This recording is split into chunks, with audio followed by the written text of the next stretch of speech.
ruangan yang sedang disiapkan Iya. tidak efektif lagi, apalagi suasana COVID yang mana pesertanya nanti akan dibatasi 50%.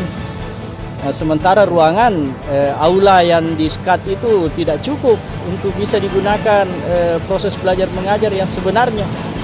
Jadi barangkali perlu dipikirkan oleh pemerintah kapan ini gedung SMA 1 ya mau dimulai dibangun. Sementara sudah berlangsung hampir 2 tahun ini belum dibangun-bangun, dibongkar saja.